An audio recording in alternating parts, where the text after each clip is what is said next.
Factory Throwouts, number 59. Unsweet. Hey everyone, okay, and this is Cigar Vlog. So, you're probably thinking, hey, wait a minute, didn't you already do this? Technically, I did, but didn't. The one I did previously was a sweetened tip. And it actually does make quite a bit of difference because all you taste is that sweet tip. This is just a straight up Lonsdale size. No sweetened tip, so we'll actually be able to get a full, accurate representation of what the flavor is. And don't mind the breeze, it was not doing that 5 minutes ago.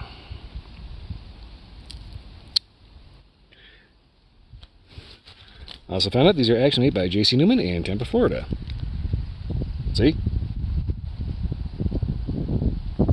You thought I was making that shit up, didn't you? Alright, so let's go ahead and get this sucker toasted up, and yeah, it's kind of gotten a little juggled around, so we'll just go ahead and burn that off.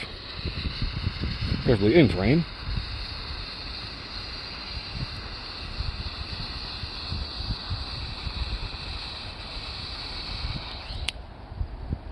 Toasty! Now I cannot do the Dan Ford voice.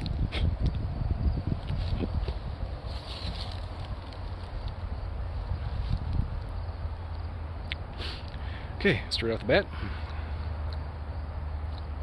Slightly earthy, a little creamy. Not bad. No spice.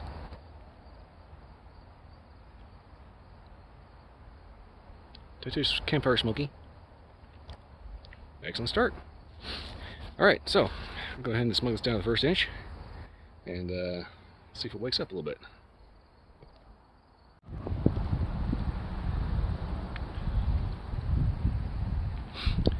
Okay, so far, flavors are pretty much just a little bit more intense than what you start off with. Nice clean tobacco, a little creamy, touch of earthy, a little leathery actually. Construction wise, well, you kind of get what you pay for. These are like some of the cheapest of the cheap. As in, like, I got a pack of 20 of these for like literally 25 bucks.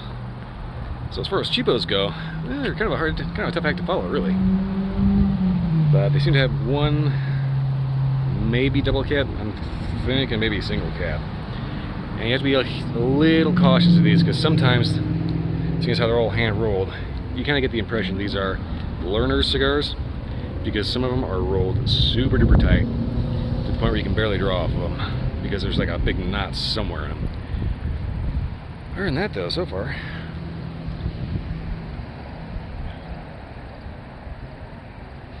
flavor's kind of mellow, but there, present. No big huge defects like large veins, stems, things like that. Although I will say I have had a few of these that had like a huge stem up here in the cap. So you know why these are called throwouts. And most refreshingly, there's not that obnoxiously sweet tip on here, so you can actually taste what it tastes like. I'm also getting a little bit of pepper off of this, by the way.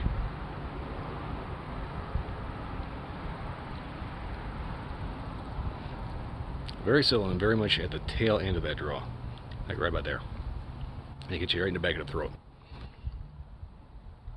Alright, well, so far so good. Get this down to about the halfway point. We'll see how it rolls from there. Okay, just a quick update here. I'm not too sure what's going on with the ash here, but ash just kind of flirted off while I was going through the tunnel there. Normally I kind of see that the ash is a little bit of a construction quality mark. Obviously it's not the one that I go by for overall quality of construction anymore, but it's kind of telling when you see ash that flops off after about like an inch or a half inch, something like that. Now, to my knowledge, these are long filler. Typically when it flakes off real short like that, that usually means short filler or mixed filler.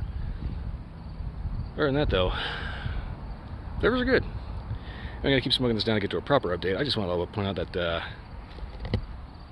it kind of looks like someone opening a Boolean gate. That's a little messed up. Well, anyway, I'll get a proper update at the halfway point.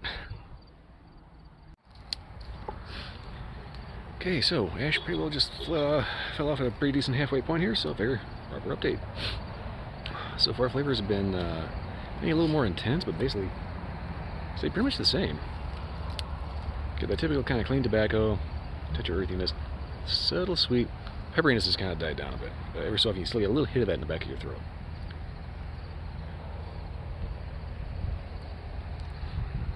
Retrohale is nothing really to write home about. It's kind of, I want to say, earthy.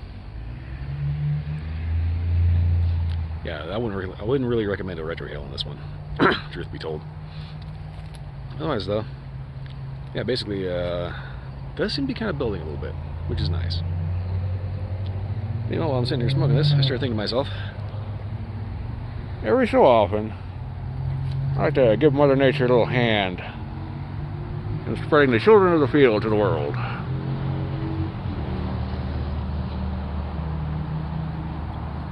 And I start thinking about all these people that spend hundreds, if not thousands of dollars on their lawn, on lawn mowers, on all kinds of other crazy pesticides, herbicides, fungicides, all this garbage, trying to have one perfectly huge piece of green grass that, you know, is completely pristine. They freak out whenever they get a dandelion.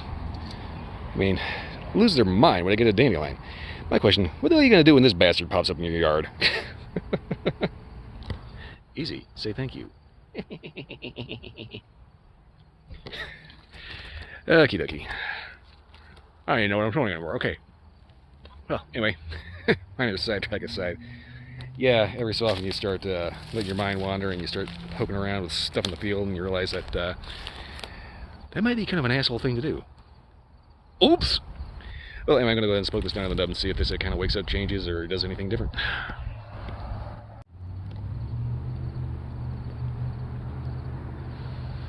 That's what it looks like about the nub, wouldn't you say?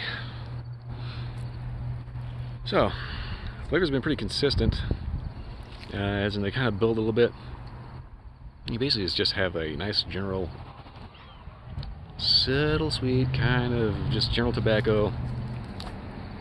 Every so often, a slightly leathery cigar.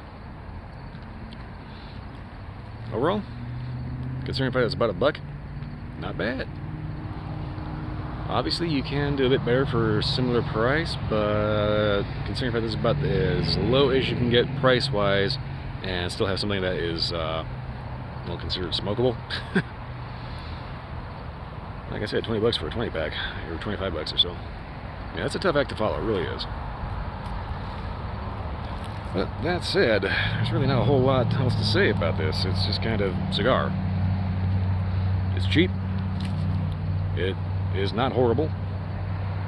There is better out there, but you're still going to end up paying more, is the thing. That's pretty much the whole shtick with these, is the fact that they are decent quality and cheap. I.e. really cheap. As in, the only thing cheaper than this is, like, you know, crappy White Owls that you get off of a freaking grocery store. What the hell makes a grape flavored cigar? Seriously, ugh, barf. Ugh, that just gives me. Yeah, I just think about these little White Owls that had these just god awful flavors to them. And I'm just like half nauseated thinking about them. Ugh. Anyway, like I said, there's pretty much not much else to say about this. Retrohale is nothing really to write home. It's pretty much just the same. Oh, great, bicyclist. Retrohale is pretty much the same as your standard puff, just, you know, double down. Simple, cheap, not bad. If you're looking for a cheapo everyday, this is definitely going to be your thing. With the pair drink-wise, pretty much whatever you like. I'm kind of inclined to lean towards whiskey, or something similar. But beyond that, like I said, there's not much else to say about it. I'm kind of standing next to a couple of restaurants, and every so often I breathe in, and I swear somebody's got chicken wings and french fries cooking. Well, anyway, that's pretty much all I've got to say for this one. It's cheap, it's cheap, it's cheap. And it doesn't suck for the price. So, excellent every day, but beyond that, if you're really hard up for a really good everyday, well, there's others out there, but, you know, if you really have a money issue, can't go wrong. I just said there's just not a whole lot to say about it. I mean, it's cigar, that's it. I'm trying to be a little more descriptive, but I kind of can't, because there's not much to it other than just being simple cigar. Well, anyway, that's pretty much all I got to say for this one. If you like this review, or any of you like, subscribe, leave me a comment. Let me know if you had a different experience, or if this is your favorite cigar, or if there's anything in particular you want to see reviewed. I kind of appreciate that, because I'm kind of running out of stuff to review. Beyond that, yeah, check out my Twitch stream. I've recently gone from Sundays and Wednesdays to basically Sunday through Thursday. I've been trying Friday streams, but I kind of get like no traction because I figure most people are probably more interested in playing video games with their friends on Friday night as opposed to watching some random idiot on Twitch. Anywho, that's pretty much all I got to say for that's pretty much all I got to say for this one. I need to go get some water. I'll see you next time.